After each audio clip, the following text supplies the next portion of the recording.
hundreds of kids every year, dystrophic kids. You get to know a lot of them personally. You called them up on the phone today. What is it like for you to know them? And then what does it do to you when you lose them? When I lose a dystrophic child or one of my kids, which they, by the way, chose to be called, I'm rapt for that too, my kids. They also chose Never Walk Alone as their theme song, and I did it for them. But when I lose one of my kids, I feel a void, and I feel like I am not doing the job. Then when I have a moment to reflect on it, I turn that into positive energy. I get angry. I get very angry. For example, there's a chairman of the board of an important corporation that was giving me iffy answers about a project that I wanted to work on that would enhance the research in a certain city in this country. I was allowing him to procrastinate. I was allowing him to put me off somewhat. Then I lost little Eddie Brooks in Atlanta, Georgia. Eddie was 11 years old. I was shattered, and then I got angry. The day that it happened, I called this CEO. I said, I want to see you tomorrow. I will fly to where you are. And he said, okay. And I flew to where he was, and I walked in on him. And I said, we've been batting the ping pong ball back and forth for 3 months. I'm leaving here one way or another. I will disrupt your company with the worst kind of gossip that you ever heard in your life, or you're going to become one of the great heroes since Patton. Now, which is it going to be? And we talked. And I walked out of there with enough money to build a research center in a city in this country that I'm very proud of, that's gone up with this man's help out of anger. Now, it doesn't always happen that way, but that one worked. Anger for things that will happen Sunday. You know it can happen technically, but I am the closest thing to that crew. I'm closer than their breath because I have a respect and a love for my crew and an understanding and a knowledge of what they do. I can do most any job any of them do, and I know what they are going through. If something goes haywire, which it will, I have to turn that, damn it, into positive energy and rise above it and be stronger, which the audience doesn't need to see. It doesn't help them to know that I am a human being with foibles and attitudes and angers, and you can't recover when you do that. Today, if something goes wrong, I'll turn it into positive energy. I'll do some kind of gag about it, make my crew member feel better about it, and the audience will never know whether I'm really having a problem or not. So it's all positive. This way is better. Positive energy. I sound like Norman Vincent Peale, for Christ's sake. You do. How long have you had this attitude? Has it always been this way for you? No. As you get older, you get wiser. As you get older, you look back, and I'm a born reviewer. I look at material over the years. I like to look and see the work that I've done. I don't go back too far, but I do like to look at the material, and I like to look at attitudes. I remember in 1978, I was cleaned out. I was a Percodan addict, and I was in very big trouble for a number of years. I blew the whistle on myself in People magazine because I felt I could help other people that were in the same trouble. So I wanted to review what I looked like in '77. Could you see it in my eyes? I was taking 13 Percodan a day. I mean, I'm talking about heavy-duty, world-class addict that came from prescription drugs because I had injured my spine, a pain that I live with every day of my life. Still live with it. When I put that tape on and looked at 77, holy Christ, I didn't even remember doing that telethon. I didn't remember, there's a period between 73 and 77 that's black. I don't remember making the 4 films that I made, the 5 telethons. I don't remember the 12 weeks that I appeared at the Sahara Hotel in Las Vegas. I don't remember the Royal Command performance for Her Majesty and the family. I don't remember my opening or the 15 concerts in France. I remember nothing from 73 to 77. So I like to look at those years and see what that man was. How did he get on that stage? But by God, he performed. He did it. When you're performing since you're 5 years old, which is now 58 years for me, you have a know-it-all and a tremendous ability to rise above stuff, which is what I was doing in that period. That's the best editorial I can give you. I was rising above whatever the problems were, and the professionalism was carrying me. Mm-hmm. So I looked, and in reviewing as I did the material, I helped myself change a lot of that conduct. Because a lot of that conduct, even though I wasn't responsible, or he, Jerry, wasn't responsible for a lot of his actions, I sure didn't like a lot of the stuff I saw. And whether it was the Percodan or it was Jerry's attitude, one or the other displeased me. And I made sure to fix a lot of that, starting with no longer being addicted, and secondly, fixing things that were really best for him, the performer, and the audience. Now, you've been controversial over the years, not just counting that. Do you have any apologies about Jerry over the years? No, not really. He never meant to hurt anybody. That I can say for him. I can be as objective about him as anybody. I sleep with him. That's as close as you can get. He's been raucous. He's been defined as, and I've recognized a lot of this. He's been rowdy, boisterous, distasteful, abrasive, caustic, abusive. Always to give someone pleasure, though. Always to get a laugh. Very young in a lot of cases, which is a defense that I don't think will hold up.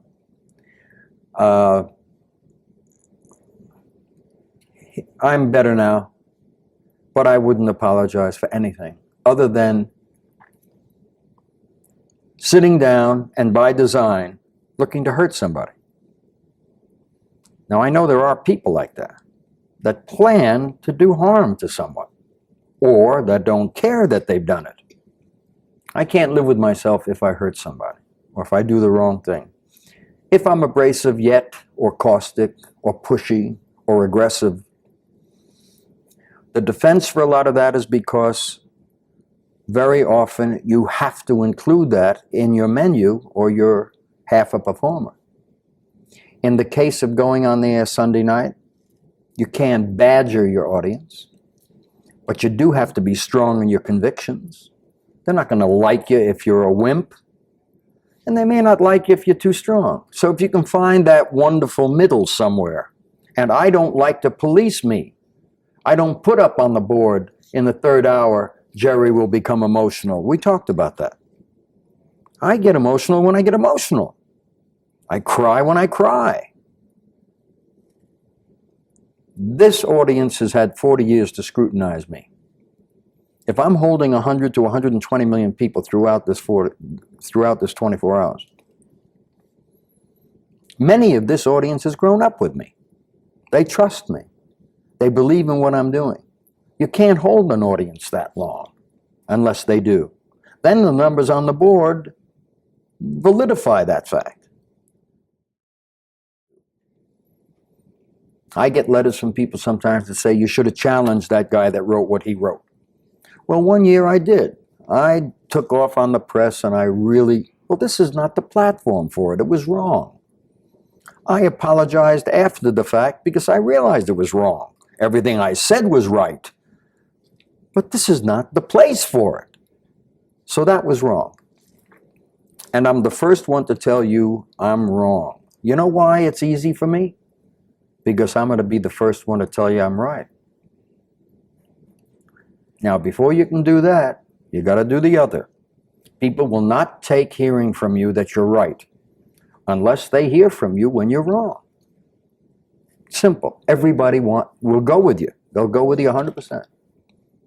What kind of changes do you go through emotionally and otherwise during the telethons? Just staying up for that sleep deprivation period and everything else? Well, it's a roller coaster. That's what it is. There's highs and there's lows. My eyes are 360. I see everything happening in the theater, whether it's music is in place or it isn't in place.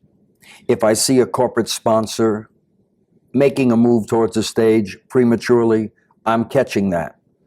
My roller coaster dips and is now taking the high ride because he should have been in place. Now I have to fill so the audience doesn't know. That's a charge or a rush I have to give myself so the audience doesn't know there's trouble. That kind of, I see 2 or 3 of my kids seated in wheelchairs. I might see somebody push the wheelchair to make room for a camera. That tends to upset me. Watching a wheelchair getting shoved.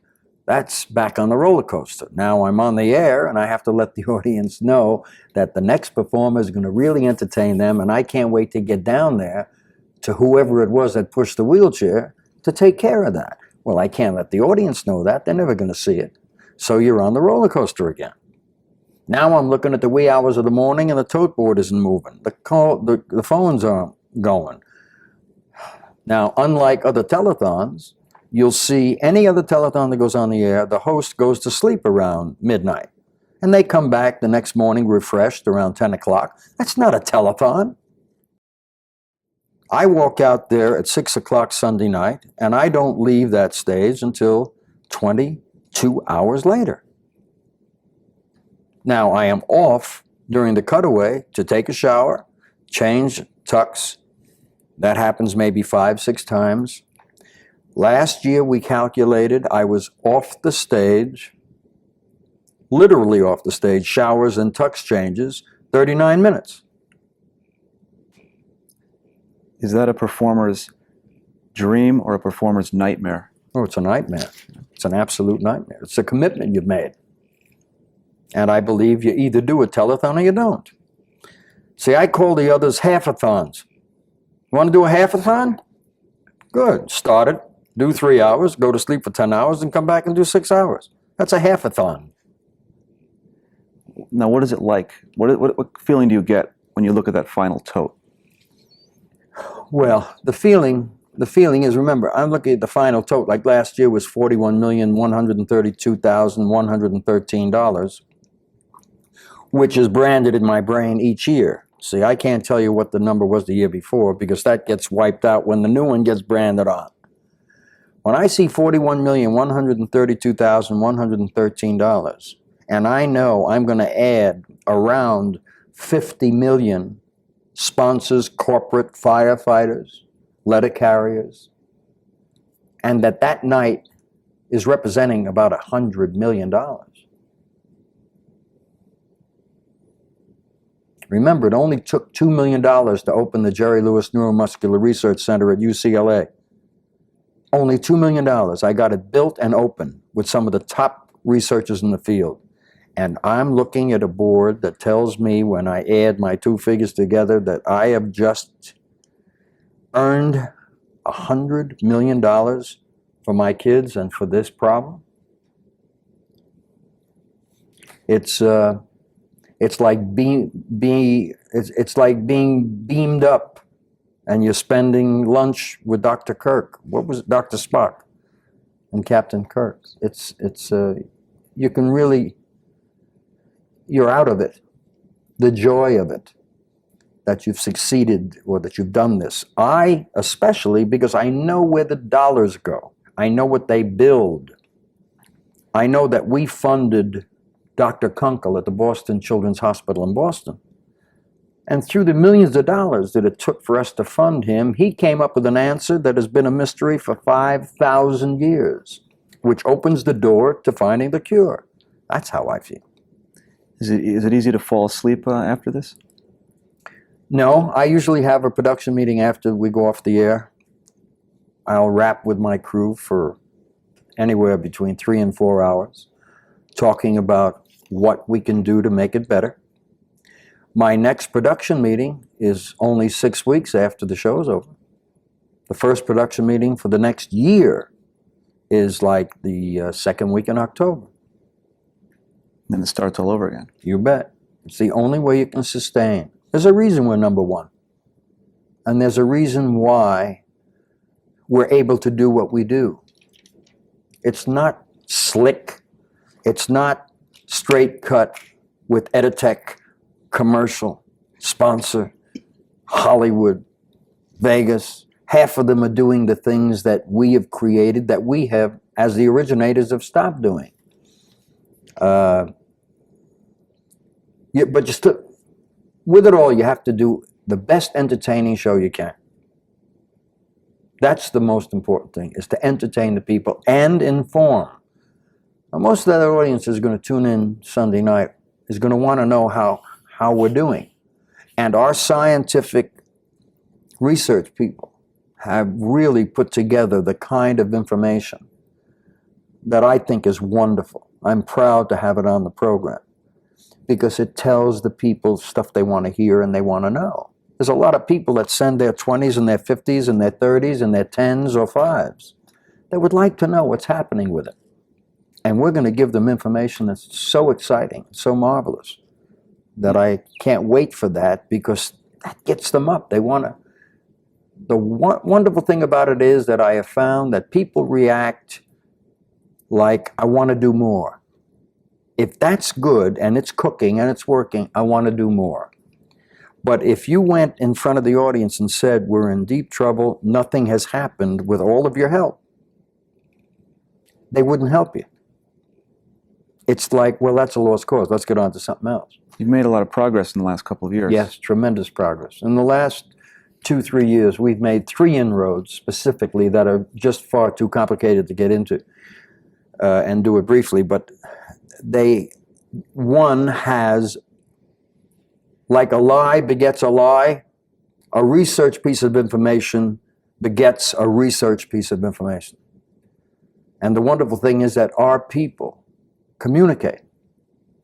And we do tremendously important research seminars, pathology seminars, medical seminars, scientific seminars. We bring these people together, and I get all of the sponsors that help us all year long to pay the tab. It's wonderful. And they exchange information, and that's how answers come. Now, through all these years, there's been one question that people always have asked, and there's been rumors about it, and you've never answered it. I don't think you're going to answer it now. But why do you do it? What made you start it? I just have to do it. Something personal happened to me. It had nothing to do with any of my children. None of my family were ever afflicted with this disease, which is why most people do those things.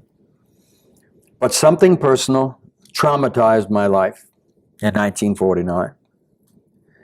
And I have told people for the last 40 years, the important thing is not why I do it, but that I do it. That's the only answer I got for you. How did you invent the haircut? What? Invent a haircut? You mean crew cut on the top? Your haircut. Look at him. It's the inspiration. Did you copy my haircut? When I had it shorter, I worked on it. Well, it probably happened because I cut it myself most of the time. When I get way down back here, one of my assistants cut to make it straight. But I hate sitting in a barber chair. I never have time. So with thinning shears, I thin it, get it neat, nice. But in the morning, I look like a porcupine. Always look like a porcupine. You know, another thing, you know how to make an entrance. Do you do that every morning? What we saw yesterday in your car? Oh, anything to get them up, to get the crew up. You see, what the crew knows is I'm not just driving into the facility with a loud radio blasting, announcing my arrival. They know that's not what I'm doing. They know damn well what I'm doing is that I care for them and I want to give them a laugh. I am going to the trouble of opening the windows, blowing my own ears out of my head so they could hear this jazz. They know I've done that for them. And that's important. Now, a stranger watching that would interpret that as, oh, here comes the big ham. He has to play music for his entrance in the, you know. I can't think that way. There again, I have to turn that possibility of a negative into a positive. You saw all of my cue card guys working along the wall. They get the biggest kick out of it, especially when I drive like I'm going to hit them all. Give them a laugh, a chuckle. They know that I care about them and that I want to do something to let them know that. And they're very, very intelligent people. They know what you're doing. You can't fool them. Same with the golf cart.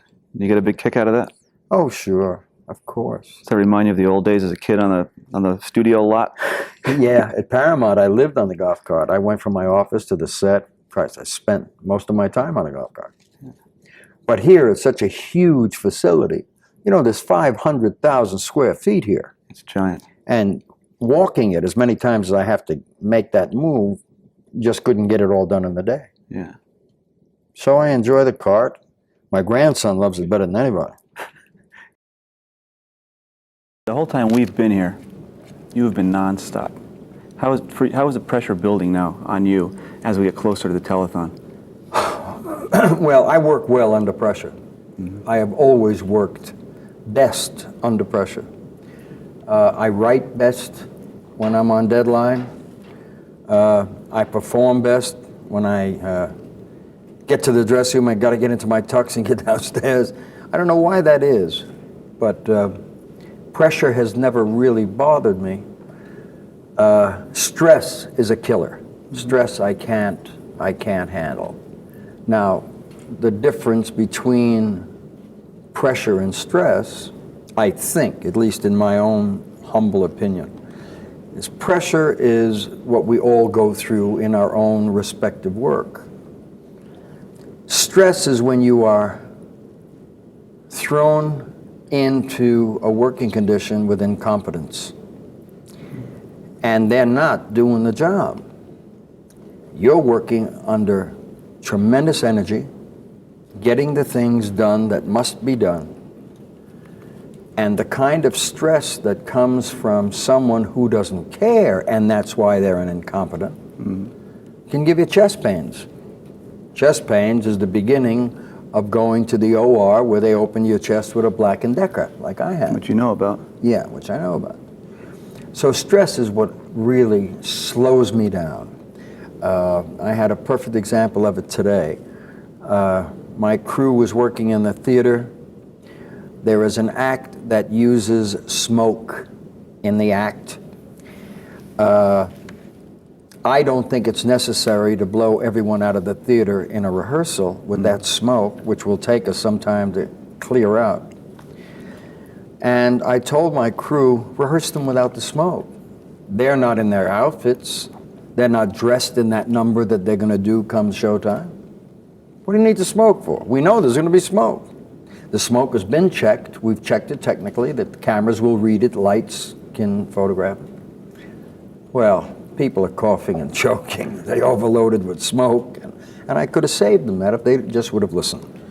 They mean to listen, but they really think that they're doing the right thing. Then I get stressed. I have to walk in a corner just for about 2 minutes and talk myself out of the stress. And I'm okay. Now you mentioned people that are incompetent leading to the stress. It seems that you're the one who makes sure that everyone that's working for you cares. You're in the middle of everything. You're the man who's running everything. You're the director, you're the producer, you're everything. What drives you all year to do this? Well, I am part of a team. I have a marvelous director, Paul Miller, and I have a marvelous co-producer, Tom Wirtz. I have to have their undying and their unrelenting loyalty in this parcel. And the way you do that, you don't do that just by saying, how do you do? I'd like you to be loyal. You do that over a period of 10, 12 years. And I've had that good fortune of having these people for 10 and 12 and 20 and 25 and 30 years. Mm-hmm. I've got them to the point where they understand that I care deeply and desperately about what we're doing. I can't expect them to care as I do, but what I do expect of them is to just give it a shot. Mm-hmm. Try to open up enough so that you give me your talent while you care about giving me your talent. But when I see a technician look at his watch and yawn, that's a virus. That's contagious. That runs through the crew. Now, most crew members are very proud people. They're very, very proud of their creative output. When there's a member of the crew that goes, that's a depressant. The crew doesn't want to see that guy because it's catching. Yawning is catching anyhow. So he tells me he doesn't want to be here. So what I do is I pay him off. I pay him for what he would have earned had he worked the entire program. But the important thing is to get him away from the good, hard-working members of this company. Now, you don't make friends doing that, but I have wonderful people that take care of that for me. I'll go to Tom and I'll say, Tom, this guy hasn't done a day's work of any consequence, plus the fact he's injecting our wonderful crew with a virus. Let's get rid of him. It doesn't happen but maybe once or twice in the entire year. Right. But it has to be handled. Does it help you to have your family around you? Yes, yes. I feel very supported by my family, my puppies, my friends, my staff. There's a wonderful support group that I have that are all gone come Sunday night when I step into the arena because it's just me and the bull. They all sit in the stands yelling "Olé." They don't stop being my support group, but I can't touch them. I can't hug them. I can't have them as close as a child would like a parent to be when the child is uncertain. But they're there. I know they're there. And it's a wonderful feeling. And it makes you work with a feeling of security. Mm-hmm. It's like anything, you know, having people that care, are close to you and care about what you're doing. And now you're also trying to do the best work you can do for them to be proud of you. When it comes to MDA, you've been doing this for 40 years now. Mm-hmm. Do you regret any of the career sacrifices you had to make because of this? Do you look back and wish you spent more time as a director? No, I have no regrets, really. And I don't think that I don't know how I could have changed it, because the thing that I set out to do, although I didn't know would be a lifelong experience, hasn't limited me from doing the other work I want to do. I have been fairly active, and I've done a lot of things I wanted to do. I still have many things I want to do where MDA will get in the way sometimes, and I have to juggle to make it work. For example, there was 2 or 3 very important seminars that we hold around December, January, that I head up, and it pumps up our staff, our field staff of some 2,000 people out there that are responsible for a lot of the money that comes in Labor Day. Well, I was doing a 5-part Wise Guy on CBS. And I was in Vancouver shooting every day. I had to make arrangements with the Wise Guy company to be sure that I could escape to Las Vegas, Los Angeles, and Phoenix for these seminars, to head them up and see that the MDA was covered, and I didn't hurt the company in the shooting. I got back, did what I had to do. So I make those arrangements. It doesn't always work. And then I make choices. Sometimes I'll make the choice of the work. I would hate to pass up directing a marvelous film that I have great faith in.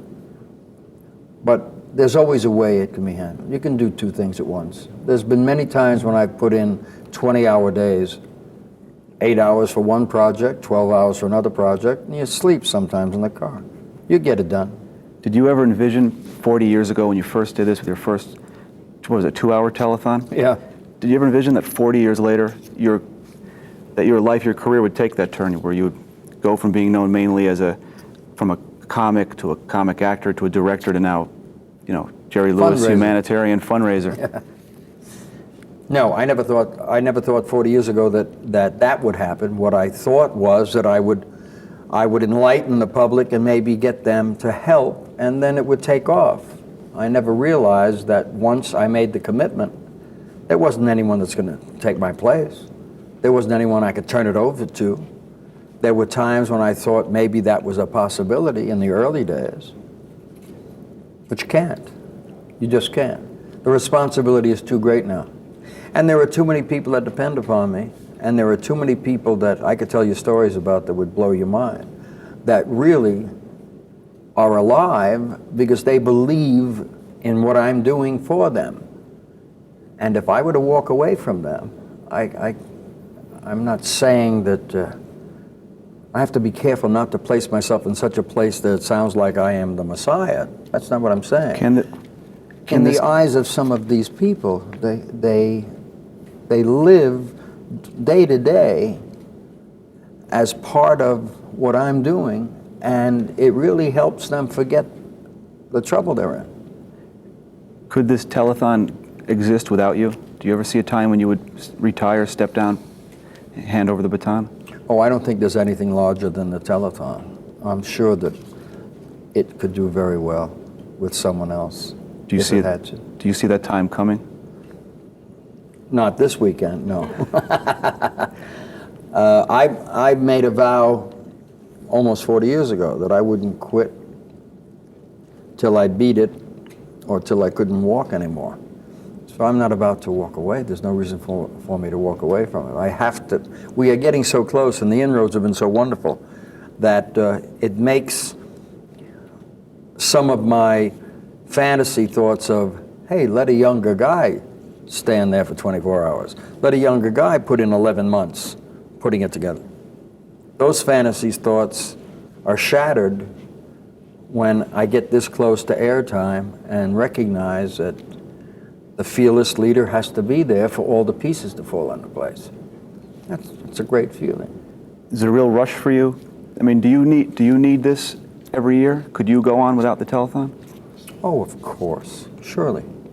But because of the responsibilities and because of what you have become in the eyes of a child or the parent, you just don't walk away from it. You know, you become the hope in the minds and the hearts of some parents and children that it's astonishing at how they feel.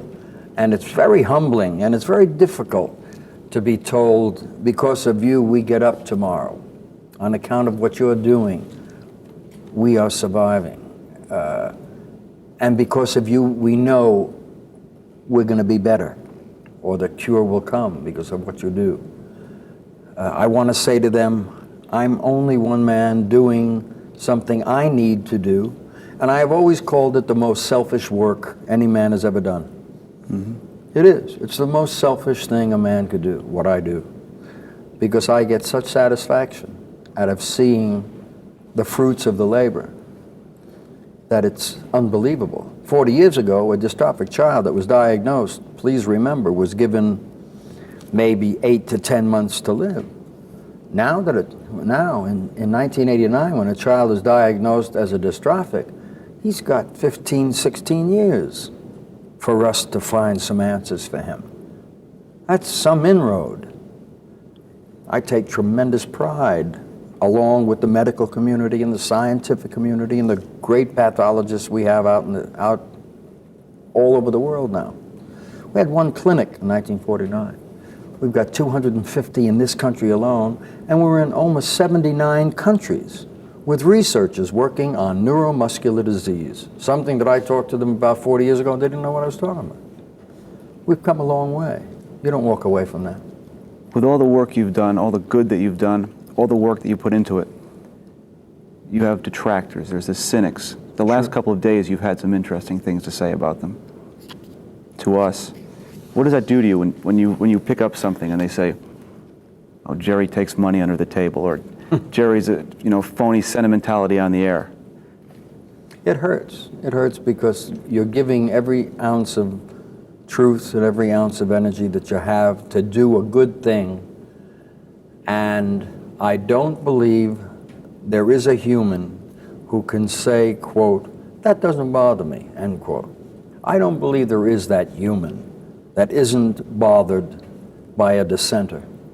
I think that somewhat like you and the crew and I talked about yesterday, the human condition is a very interesting, very, very wonderful laboratory study, the human condition. It's a study for me because I learned when I write comedy, the best thing in the world for me to do is to sit at a street corner and just watch the traffic for 6-7 hours and watch people waiting to cross the streets. It's a great laboratory, the human condition. And I don't believe there's anyone that does good work or that does something from his heart that isn't hurt when he's challenged, or when he's disbelieved, or when he's doubted, or when someone is cynical about it, or pessimistic about it. Now, I can get 5,000 letters patting me on the back and wishing me all the wonderful things in life. In that batch of 5,000 letters, I need to read just one who disbelieves me, doesn't particularly care about what I care about, and thinks that I'm a jerk. I'm shattered by that letter. And Sam, my wife, says to me, please help yourself get over that letter by rereading the 5,000. And I know she's right. But the human condition says to me, this is addressed to me. How do I get him? The human condition would like everybody should think they're terrific. You can't. And the only way you're really going to get wisdom is the day you wake up and honestly say to yourself, as an introspective man, I cannot please everybody. The day you can do that, you will have wisdom. I haven't done it yet, so I don't have wisdom. I cannot get up in the morning and say, no, it just doesn't work. Does it get you angry?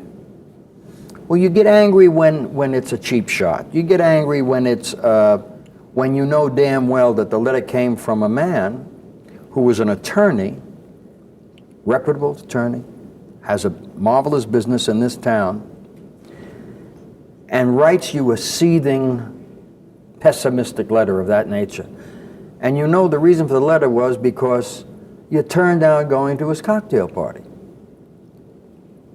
Well, now I know that that's the reason he wrote the letter. I don't want to go to his cocktail party. I don't like cocktail parties. I don't go to cocktail parties. But isn't it interesting that it was a week later that I got this letter from him? He said nothing about a cocktail party, said nothing about anything but the work I do on Labor Day. He just attacked me. Well, I know where it's coming from. He told some friends, Jerry Lewis is coming to the cocktail party. Well, Jerry Lewis didn't show up. But I had never agreed to show up.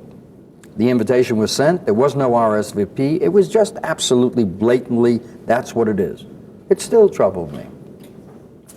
So I have to fix it.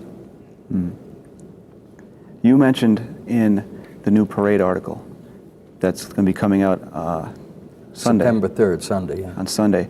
You talk about how you lost a baby this year. Mm-hmm. What has that done to you?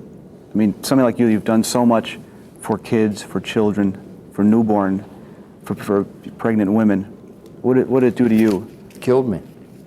It took me, both Sam and myself, we were about a 6-week, we were on a 6-week binge of just recluse. We were as reclusive, rather, as you could ever be. It was, well, she was 2 or 2.5 months gone, and we were skipping around like two children, going shopping every day, buying baby clothes and buying this and buying that and having such a wonderful time and dreaming of this excitement that was ahead of us. And it just didn't happen. And I don't remember ever being as disappointed or as shot down or as shattered, whether it was because I was so shattered for her, because she's such a great lady and such a loving, caring, marvelous human being who wanted nothing more than to reproduce the man she loves. And she told me in no uncertain terms, she said, "Can we have a baby? I want a piece of you. I want just a piece of you." I don't know of any man in the world could be given a greater gift from someone that loves him than she gave me when she said that. And I said, if that's what you want, then I want it even more, so I can have a piece of you. And it was a lovely, lovely plan we had. But we're still trying. And if you weren't sitting here with me, taking up my time, I could be home working on it. Anything you'd like to say to America the day after the telethon? Any kind of message about Jerry Lewis? No, I don't think there's anything that I would like to say that I wouldn't have said last night and the night before. I could say that for those that understand, no explanation is necessary. For those that do not understand, no explanation would suffice. So they know I love them for the help that they give me. And for those that don't, I love them too. They don't because they have reasons.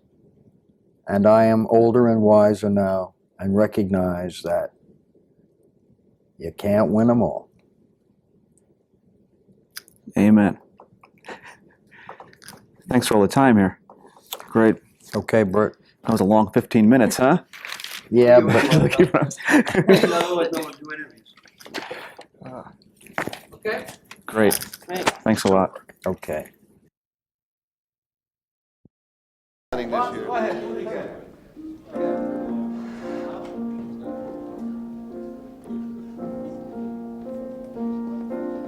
Da dee dum, da da dum, la da da da dum, da dee da da da da da da.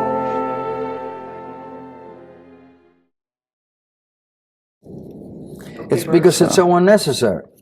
It's such chicken shit. Isn't it just as easy to find out the name, the members of your crew, treat them like human beings, do your work, let them do their work, and it's done.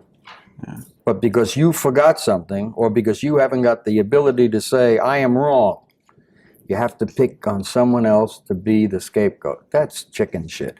We've had that in our business for years, but it usually comes from small-time people, never from heavyweights. Yeah. You never get shit from heavyweights. Never. Only small-timers. Let's go. That's true.